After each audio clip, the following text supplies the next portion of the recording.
Fue padre, proveedor y apoyo incondicional. Hasta que lo borraron del día más importante. Entonces tomó una decisión que lo cambió todo. No fue una discusión. Ni un portazo. Ni siquiera una mirada de desprecio. Solo unas palabras suaves, envueltas en vergüenza, que me borraron de la escena que había soñado durante años. Mi hija me quitó el derecho de llevarla al altar. La frase aún resuena, seca y cortante, como una nota desafinada en medio de una sinfonía. Me excluyó de su boda porque su madre, mi exesposa, insistió en que su esposo actual debía tener ese honor. Y lo acepté. Tragué el orgullo, el dolor, el deseo. Dije que no asistiría. Lo dije con calma. Pero lo que ocurrió después dejó a todos con la respiración atrapada en el pecho. Siempre imaginé ese paseo. Ella, vestida de blanco, tomada de mi brazo, caminando hacia un nuevo capítulo. Era uno de esos sueños que se guardan en silencio, como una carta sin enviar, amarillenta por el tiempo, pero viva. Su nombre es Sofía, y desde el instante en que llegó al mundo con un grito tembloroso y furioso, le prometí dos cosas, que jamás dejaría de amarla y que, pasara lo que pasara, siempre estaría ahí. Y lo estuve. Incluso cuando Abigail, su madre, convirtió el silencio en arma y la distancia en rutina. Incluso cuando me convertí en un visitante con horario, en un nombre en la lista de autorizados del colegio. Estuve en sus partidos, aunque lloviera. En sus citas con el dentista, incluso cuando tenía que pedir permiso en el trabajo. Contesté llamadas a medianoche cuando su primer amor le rompió el alma. No fui perfecto, pero fui constante. Así que cuando me pidió ayuda con la boda, no dudé. Déjame a mí el lugar, la comida, la música, lo que necesites, pequeña, le dije. Y no era una promesa hueca.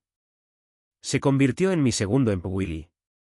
Leía contratos al amanecer, comparaba arreglos florales a medianoche, anotaba presupuestos entre cafés fríos y Excel llenos de tachones. Aprendí lo que eran las peonías. Los ranúnculos. Palabras ajenas que, sin embargo, se hicieron mías. Pero no era por las flores, ni por el vino espumoso, ni por la foto enmarcada. Era por ese instante. El órgano tocando suave, su mano en la mía, sus pasos lentos y mi corazón desbordado. No quería controlarlo. Solo quería estar ahí. Después de todo lo que había perdido tras el divorcio, esto parecía una forma de volver a casa. Pero Abigail tenía otros planes. Llevábamos 15 años divorciados, y aún sabía cómo hundir el cuchillo sin mancharse las manos. Fue sutil. Primero vinieron los comentarios inofensivos, que tal vez no debía involucrarme en ciertos temas. Luego, las comparaciones, que su marido, Arthur, había sido un pilar en la adolescencia de Sofía.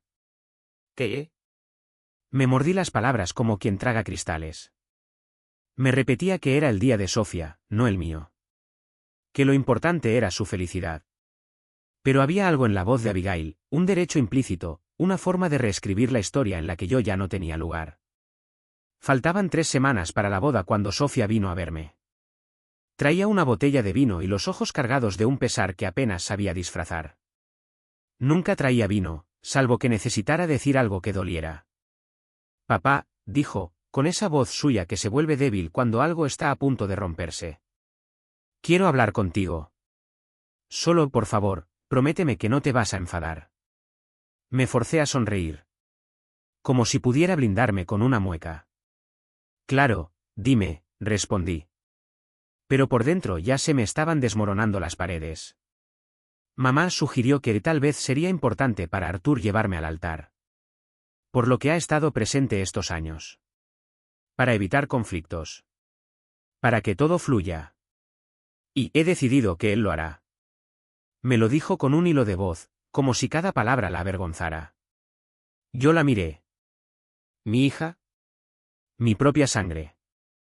Y sentí el corazón caer como piedra lanzada al fondo de un lago sin fondo. No por Arthur, ni siquiera por Abigail.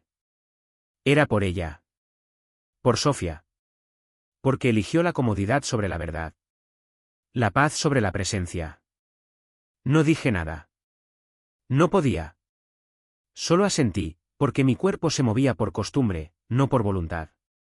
Me abrazó. Me dijo que me quería. ¿Se fue? El vino quedó intacto sobre la encimera.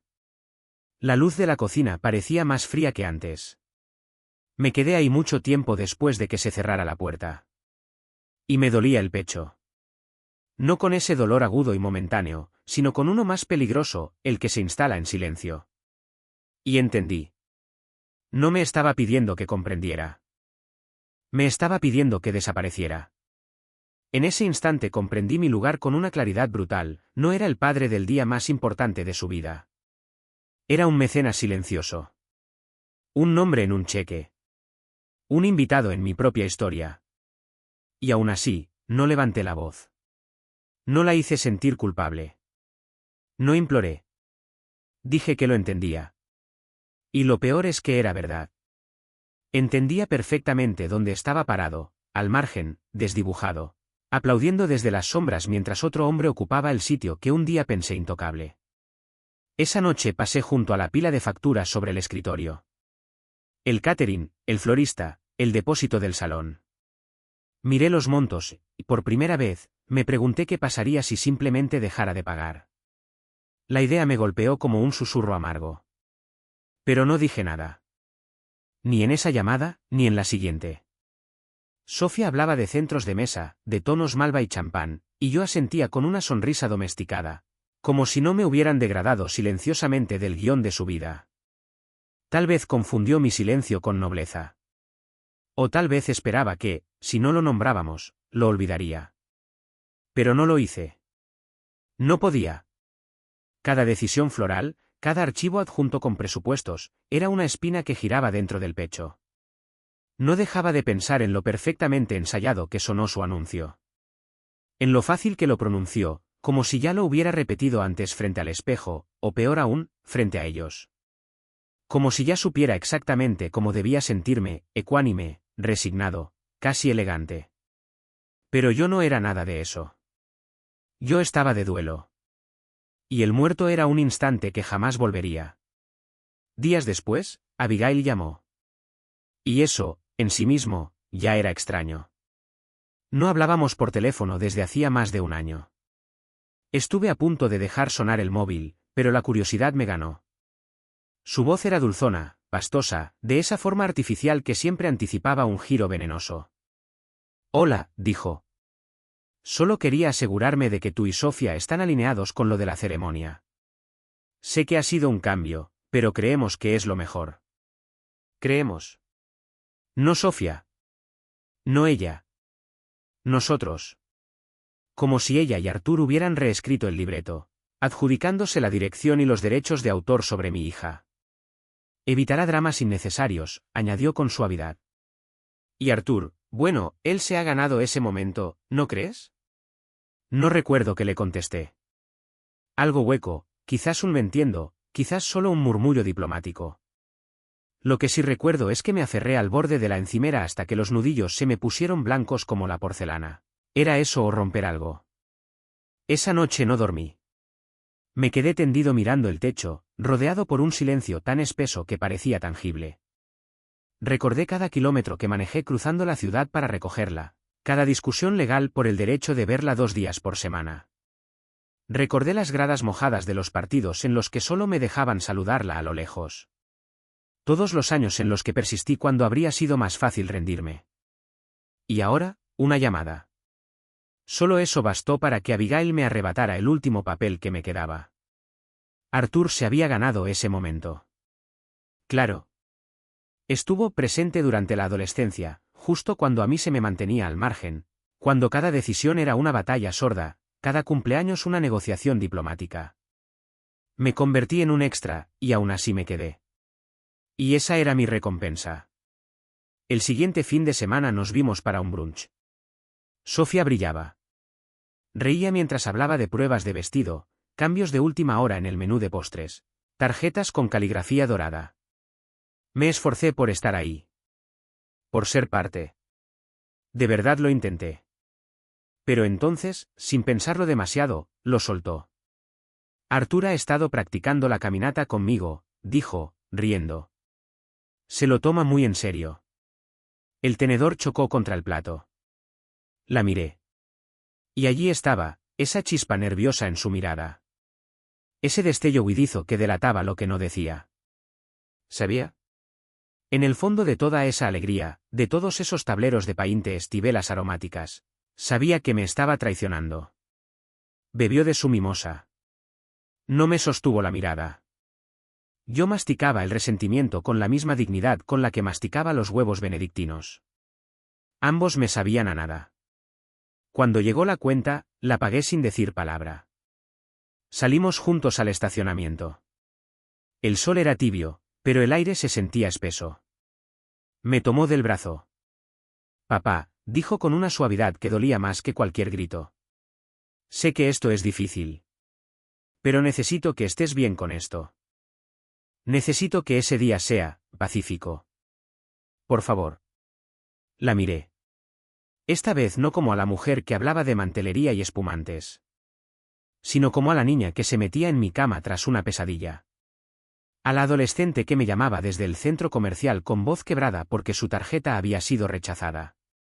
A la hija que juré no abandonar jamás, incluso cuando la vida me empujaba hacia la salida. Y allí estaba, pidiéndome que estuviera bien. Como si no acabara de romper algo sagrado. Me miraba como si no me estuviera borrando. Como si lo que me pedía no fuera tan cruel como parecía. Como si sacrificar mi presencia a cambio de una tarde sin sobresaltos fuese un gesto menor, casi insignificante. No me pedía comprensión. Me pedía desaparición. Invisibilidad emocional. Me ofrecía paz, al precio de mi silencio. Quiero que seas feliz, Sofía, logré decir al fin, cada sílaba deslizándose por mi garganta como vidrio molido. Eso es todo lo que siempre he querido. Ella sonrió, aliviada. Me devolvió la sonrisa como quien devuelve un favor, sin sospechar que detrás de la mía no había alivio, sino ruina. Esa noche, en el silencio indulgente de la casa, volví a mi escritorio. Saqué cada recibo, cada factura. Los desplegué como un testamento. Catering. Iluminación. Fotógrafo. DJ. Hasta las malditas servilletas con sus iniciales en relieve. Todo pagado. Todo bajo mi nombre. La suma final parpadeaba desde la hoja de cálculo como una sentencia, decenas de miles de dólares. Abrí la laptop. Pasé por los borradores de correos que había escrito y borrado, una y otra vez. Frases que comenzaban con cortesía y terminaban con desesperación. Esta vez, no dudé. Hola. Soy Christian. Me gustaría cancelar nuestro acuerdo con efecto inmediato. La noticia llegó como una bofetada tibia, a través de un mensaje anodino. No una llamada. No una conversación cara a cara. Solo unas burbujas grises que se alinearon en mi teléfono a las 9:30 de la noche de un martes. Hola, papá, ¿podemos hablar mañana? Mamá cree que tal vez sería mejor si no vienes a la boda. Lo siento. Lo leí una vez. Y luego otra. La pantalla se atenuó. Yo no me moví. No respondí. El comedor estaba en penumbra, iluminado solo por el resplandor del teléfono, donde aún tenía abierto un carrito de compras con artículos para la cena de ensayo. Me sentí como un hombre que despierta en una casa ajena, con todos los muebles idénticos pero el alma cambiada. Como si el suelo bajo mis pies hubiera desaparecido sin aviso. Esa noche no dormí. No sé si era rabia o tristeza, o ese tipo de veneno que se forma cuando ambas se mezclan. La casa estaba quieta, pero no en paz. Era un silencio que aplastaba. Caminé por cada habitación como si buscara algo que no podía nombrar, mis fotos con Sofía, sus tarjetas de cumpleaños aún en la repisa, con letras temblorosas y promesas infantiles. Eres el mejor papá del mundo. Una incluso tenía un dibujo, un padre con capa, como un superhéroe. La ironía no se me escapó. Había llevado esa capa 2 décadas. Cada vez que me llamaba, cada vez que me necesitaba. Y ahora me pedían que no asistiera. No porque la hubiera herido. No porque le hubiera fallado. Sino porque, simplemente, mi presencia era incómoda. Un obstáculo en el teatro cuidadosamente decorado de Abigail. Al día siguiente, esperé su llamada. No llegó. A las 4:15 de la tarde, la llamé yo. Contestó al primer timbrazo. Su voz era ligera, casi ensayada. Hola, papá, dijo como si el mundo no se hubiera desmoronado entre nosotros. ¿Cómo estás? Quiero que me expliques, dije. Mi voz era más firme de lo que esperaba. Suspiró. Es solo que mamá piensa que habrá tensión si vienes. Le preocupa que Arthur se sienta incómodo. Y yo, no quiero ningún drama. Ya sabes cómo se pone. Sí, pensé. Sí, sabía. Conocía cada uno de sus silencios estratégicos, cada mirada de juicio contenida. Estuve casado con ella 13 años y otros 15 arrastrando una parentalidad compartida llena de campos minados emocionales. Le pregunté a Sofía si eso era lo que ella quería. De verdad. Hubo una pausa. Larga. Solo quiero que el día salga bien, respondió al fin. No grité. No imploré. No le recordé todo lo que había hecho por ella. Solo me quedé en silencio. Ese tipo de silencio que se estira como una cuerda tensa a punto de romperse. Podía oír su respiración al otro lado de la línea. Rápida. Superficial. Como si esperara la explosión. Como si ya tuviera preparado el discurso para colgar y justificarlo todo. Pero no le di ese escape. Solo dije. Está bien. Una palabra. Nada más. Pero por dentro fue un terremoto.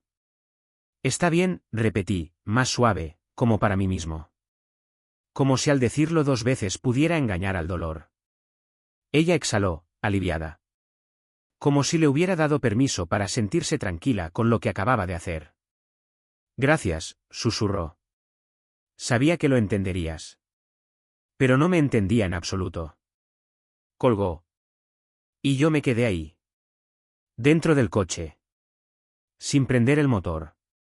Vi cómo el cielo se apagaba poco a poco, como la luz se desvanecía sin ruido. No terminaba el día, solo se plegaba en algo más oscuro. Así me sentía yo. Plegado. Más pequeño. Como si me hubieran ido editando poco a poco de la historia. Escena tras escena, hasta que lo único que quedaba de mí, era mi nombre en la factura. Volví a pensar en el dinero. No como cifra. No como inversión. Como símbolo. Esa suma absurda, escandalosa, destinada a financiar una boda a la que yo mismo tenía prohibida la entrada. ¿Y para qué? Para evitar el drama. Para conservar una paz tan falsa como frágil, tejida con la delicadeza hipócrita de Abigail y su esposo. Entonces lo vi con claridad brutal, no solo estaba siendo excluido. Estaba siendo traicionado. Y no con gritos. No con puertas azotadas. Con una voz suave. Con una solicitud cuidadosamente editada para parecer razonable. La traición vino de la única persona en torno a la cual había girado mi vida, la que pensé incapaz de pedirme que me borrara. Y sin embargo, lo hizo. Sofía tomó una decisión. Tal vez no lo notó en ese instante. Tal vez en su cabeza era un sacrificio menor, un compromiso por el bien común. Pero para mí fue otra cosa. La escena final de una historia en la que dejé de ser padre para convertirme en un inconveniente con firma legal. Esa noche abrí todas las carpetas. Contratos, facturas, correos. Uno por uno, comencé a deshacer lo que había construido. El salón permitía cancelaciones con una penalidad simbólica. El proveedor de catering aún no había comprado nada. La florista no fue tan comprensiva, pero no me importó. Mis mensajes eran breves, formales. Los planes han cambiado. Cancelamos el evento. Por favor, confirme. No ofrecí explicaciones. No había culpa. Solo recuperé lo que era mío. A medianoche, media boda ya estaba cancelada. Y por primera vez en semanas, dormí. Presionar enviar se sentía como cerrar puertas que nunca debí cruzar. Había una extraña sensación de limpieza en ello. Como arrancar vendas viejas que ya no protegían nada. La primera en responder fue la fotógrafa. Una mujer llamada Liam, profesional, amable.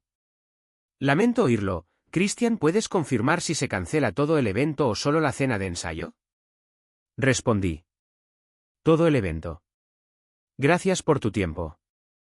Minutos después, me deseó suerte. Y eso fue todo. Un recuerdo menos del que ya no formaría parte. ¿Frío? Tal vez. ¿Vengativo? No. Solo estaba recuperando algo que me habían quitado sin derecho, mi lugar en mi propia vida. Los dominós comenzaron a caer. La coordinadora del lugar, Marilyn, rápida, directa, lengua afilada, me llamó de inmediato. Señor Matson, estoy confundida. Sofía no ha mencionado ningún cambio. Eso es entre ella y su madre, respondí, firme, sin dejar espacio para réplicas. Yo firmé. Yo cancelo. Pausa. El sonido de un teclado al otro lado de la línea. Bueno, entonces procederemos a liberar la fecha. Le di las gracias. Colgué. No más explicaciones. No con Marilyn. No con Abigail. Ni siquiera con Sofía. En menos de 48 horas, todo lo que había financiado desapareció como niebla evaporada. El proveedor de comida. ¿El DJ? Willy, su nombre era. Un tipo excéntrico que me había ayudado a armar la playlist para el baile padre e hija. Me envió un correo largo, sentido, decepcionado. Avísame si necesitas ayuda con otro evento en el futuro. Cerré el correo sin responder. No habría ningún otro evento. No con Sofía. No después de esto. Cada confirmación de cancelación era como una puntada que se soltaba. No sangraba. No dolía como un corte. Solo se abría, dejando al descubierto algo que no quería ver, que había estado sosteniendo una imagen de la paternidad que ya no existía. Una versión antigua de nosotros. Una ilusión congelada. Mientras tanto, la verdadera relación había sido desmontada, parte por parte, hasta quedar solo ruinas. Las llamadas empezaron poco después. Abigail fue la primera. No hubo cortesía. Ni saludo. Su voz, filosa, vibraba con una alarma mal contenida. ¿Qué demonios estás haciendo? Soltó. Y por primera vez en años, casi me reí. No porque fuera gracioso. Sino por la ironía. No me había llamado en meses. Ahora, de repente, sí importaba. Estoy cancelando lo que pagué, dije, con una calma que me sorprendió a mí mismo. Si no estoy invitado, no hay motivo para financiar la ceremonia. Bufó, como si hablara con un niño. Este es el día de Sofía. Lo estás arruinando. Y ahí tocó algo dentro de mí. Un nervio expuesto. Tú ya hiciste eso, respondí. Despacio. Con la misma suavidad con la que ella me fue despojando de mi lugar. Estoy ajustando mi implicación, eso es todo, dije, con voz neutra. Del otro lado, Abigail respondió con una ráfaga de reproches y luego colgó. Ni siquiera me molesté en fruncir el ceño. Era el guión predecible de una obra que ya conocía de memoria. Horas más tarde, Sofía llamó. La pantalla parpadeó 3 veces antes de que aceptara. Me tomé mi tiempo. Papá, dijo en cuanto escuchó mi voz. ¿Por qué estás haciendo esto? No contesté de inmediato. Quería ver si entendía la pregunta que estaba haciendo. Pensaba que iba a sonreír, quedarme en casa mientras su padrastro ocupaba mi lugar, y aún así seguir financiando el espectáculo. Fuiste tú quien me pidió que no asistiera, le dije al fin, sin elevar la voz. Estoy respetando eso. Solo estoy saliendo completamente del escenario. Ella empezó a llorar. No con dramatismo, sino con ese tipo de llanto bajito y quebrado que aparece cuando uno empieza a darse cuenta de que algo se ha ido, para siempre. Las invitaciones ya están enviadas, hay gente que reservó vuelos, ¿qué vamos a hacer? Y por un momento, quise consolarla. Pero me detuve. Porque ya no me correspondía proteger lo que ella había decidido destruir. Eso ya no es asunto mío, le dije, sereno. Tomaste tu decisión, Sofía. Ahora tienes que afrontarla. Y lo que vino después fue inmediato. Los teléfonos comenzaron a sonar. Invitados preguntando por hoteles, traslados, horarios. Pero nadie tenía respuestas. Los proveedores no aparecieron. La cena de ensayo, según supe más tarde, terminó siendo una barbacoa improvisada en el patio de algún familiar político. Y el día de la boda me quedé en casa. No toqué el celular. No busqué pistas en redes sociales. Lo dejé guardado en un cajón, como se guarda algo que ya no duele, pero tampoco importa. Me senté en el porche trasero, con el perro a mis pies y una cerveza entre las manos, dejando que el sol se apagara lentamente sobre mi piel. Imaginé los trajes, los vestidos, las caras confusas al llegar. El silencio donde debería haber música. El vacío donde se suponía que había flores, luces, aplausos. No sentí venganza. Solo una claridad implacable. Esto no era un castigo. Era un límite. Uno que yo debía haber trazado años antes. Y por primera vez en mucho tiempo, me sentí completo. No feliz, pero en paz. El silencio de los días siguientes fue ensordecedor. Ni una llamada. Ni un mensaje. Nada. Solo ese eco helado donde antes resonaba la voz de mi hija. No supe si la boda se celebró. No pregunté. Podría haber buscado en Instagram. Ver alguna imagen, una historia, un fragmento robado del momento. Pero no lo hice. Porque ese día, ya no me pertenecía. Y de algún modo amargo, estaba bien con eso. O tal vez solo me había endurecido lo suficiente para no sentir. A veces es difícil distinguir una cosa de la otra. Al tercer día, recibí un mensaje de texto de mi hermana. Daniel escuchó que la boda fue un desastre. ¿Qué pasó? Lo leí. Respiré hondo. Escribí 2 palabras. Pregúntale a Abigail. Nada más.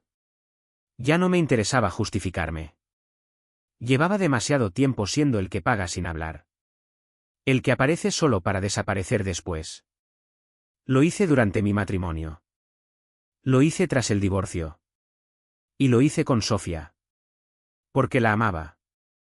Y creí que eso bastaba. Pero el amor no garantiza permanencia. A veces, solo te vuelve más fácil de eliminar del cuadro. Poco a poco, comenzaron a llegar otros mensajes. Familiares lejanos. Amigos. Un primo escribió. Fuimos y no había nada. Sofía parecía devastada. Otro invitado contó que no hubo comida, ni música. Que Abigail culpó a un fallo con los proveedores. Algunos, sin rodeos, me enfrentaron. ¿Fuiste tú el que canceló todo? No mentí. Sí. No dieron más vueltas. Porque sabían. Porque todos, en el fondo, entendían que esto no tenía nada que ver con dinero. Era otra cosa. Algo más profundo. Más antiguo. Algo que ninguna boda, por costosa que fuera, podía resolver. Y entonces, un día, llegó la carta. No un mensaje. No una llamada. Una carta. Físicamente escrita, en papel, dentro de un sobre con mi nombre trazado a mano. Lo reconocí enseguida. Esa caligrafía redondeada, precisa. La misma con la que, de niña, firmaba sus tarjetas con pegatinas y corazones. La tomé, la llevé a la cocina y la dejé sobre la mesa. No la abrí enseguida. Solo la miré. Como si el contenido pudiera doler más si lo leía rápido. Cuando por fin la abrí, supe que lo que estaba dentro no sería firme ni claro. Y no me equivoqué. Las palabras temblaban. No por la tinta. Sino porque estaban escritas por alguien que no sabía si aún quedaba algo por reparar. Comenzaba con una frase titubeante. No sé por dónde empezar. Y en ese pequeño desorden, al menos, había algo de verdad. Después venía el intento de explicación. Que todo se había salido de sus manos. Que jamás pensó que Abigail reaccionaría con tal dureza. Que los invitados estaban molestos.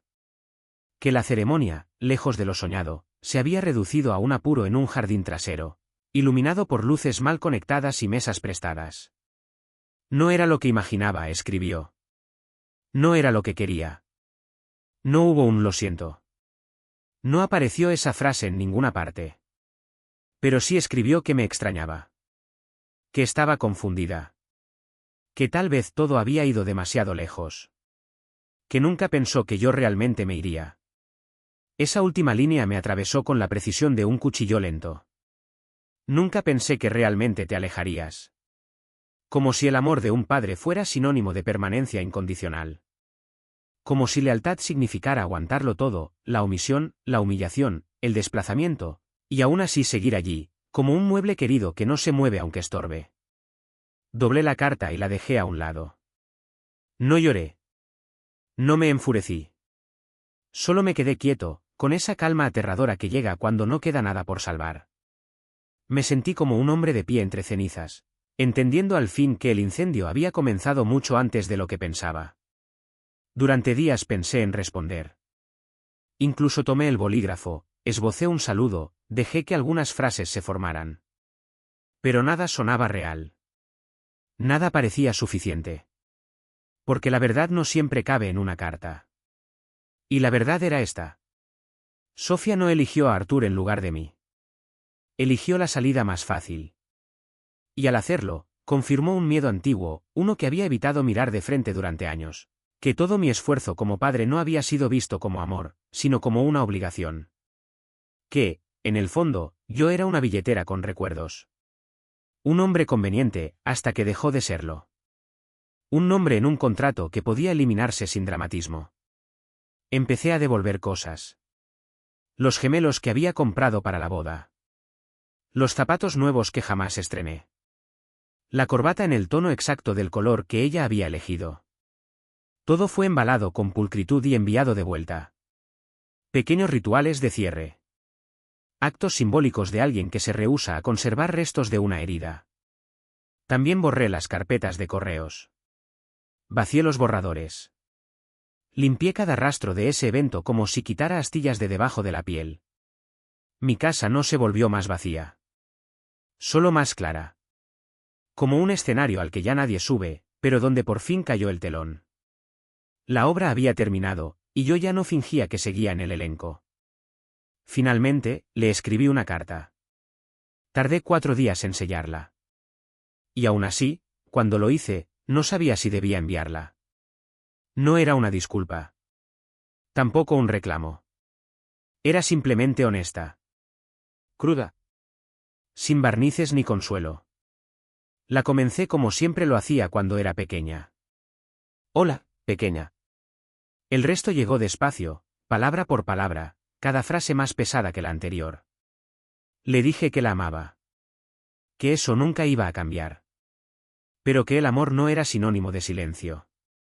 Que amar no es desaparecer para que otros se sientan cómodos. Le escribí que estaba orgulloso de la mujer en la que se estaba convirtiendo. Pero que no podía aplaudir una versión de ella que requería mi ausencia para existir. Le expliqué que no cancelé la boda por venganza. Lo hice porque entendí que estaba pagando por un lugar al que no se me permitía entrar. Porque cada pago era como firmar mi eliminación. Porque por años me permití creer que era esencial en su vida. Pero me di cuenta de que me había convertido en algo ornamental. Un accesorio de fondo, útil para financiar, y luego descartable. Y lo que más me dolía, más que cualquier cosa que Abigail hubiera dicho o hecho, era que esa traición viniera de ella. De Sofía. Porque de Abigail, ya no esperaba más. Pero de mi hija, sí. No buscaba perdón. Ni lástima. Solo quería ser visto. No por lo que puse sobre la mesa, dinero, regalos, cheques firmados en silencio, sino por lo que fui cuando nadie miraba, el padre que se quedó. Fui ese hombre que pasaba horas dentro del auto, con el motor apagado y el abrigo puesto hasta el cuello, mientras ella practicaba piano detrás de las cortinas cerradas de la casa de Grace. No se me permitía entrar. Pero allí me quedaba, por si acaso. Fui quien condujo 4 horas entre la nieve, esa noche en que la fiebre le carcomía los huesos en su dormitorio universitario, y no quería hablarle a su madre. No lo dije para ganarme puntos, ni para cargarla de culpa. Lo dije porque fue cierto. Porque esos momentos eran los hilos con los que intenté zurcir lo que se nos deshacía entre los dedos. También fui el que dormía en el sofá, con la chaqueta todavía puesta, esperando escuchar la puerta abrirse y confirmar que había vuelto a salvo. Escribí todo eso en la carta. No como reproche. Como testimonio. Porque en un mundo que se empeñaba en distanciarnos, esas pequeñas batallas eran mi manera de quedarme cerca. ¿Y cerré con esto? Estoy aquí si algún día quieres hablar. Pero no volveré a perseguirte. No voy a quedarme en la sombra de tu vida fingiendo que eso me basta. Te amo, Sofía. Pero también me amo a mí. Y no volveré a sacrificar uno por el otro jamás. No hubo respuesta. Al menos no de inmediato. Las semanas se deshicieron como cenizas entre los dedos. Luego los meses. Las fiestas pasaron sin una palabra. Las luces navideñas parecían parpadear más lentamente ese año. Supe por voces ajenas, compartidas en sobremesas con olor a vino añejo, que se había mudado con Bruce a un pequeño apartamento en el lado este. Que las fotos de la boda seguían sin colgarse en ninguna pared. Que no hablaba mucho de ese día. Yo no pregunté. Ya no necesitaba saber. Hay una verdad silente que nadie te advierte sobre ser padre: puedes hacerlo todo bien, incluso dar todo lo que eres, y aún así acabar siendo una nota al margen. Un extraño. Pero no me arrepiento de lo que hice. Si me reprocho algo, es no haberme trazado ese límite mucho antes. Haber permitido que me doblaran en nombre de la paz. Haber creído que ser el adulto era volverse pequeño, ceder espacio hasta desvanecerse. Me equivoqué. La paz sin amor propio es otra forma de sumisión. Es la bandera blanca que otros usan como alfombra para pisarte. No hubo venganza en mis palabras. Ni justicia. Solo una claridad serena. Un reconocimiento íntimo: me defendí. Al fin. Y sí, a veces me pregunto si llamará. Tal vez un día lo haga. Tal vez no. Ya no cargo el teléfono como un salvavidas. No espero. No mido mi valor en sus invitaciones, ni en las veces que me incluye. He comenzado a vivir de nuevo. No a lo grande, no de forma ruidosa. Sino en lo sencillo: plantar tomates en el jardín, lanzar el anzuelo en un río en calma, leer el periódico sin escarbar significados ocultos en el silencio de las páginas. Mi vida ahora es más pequeña, sí. Pero no vacía. Es mía. Y si algún día decide buscarme, sabrá dónde encontrarme. Responderé. Pero no volveré a doblarme. M.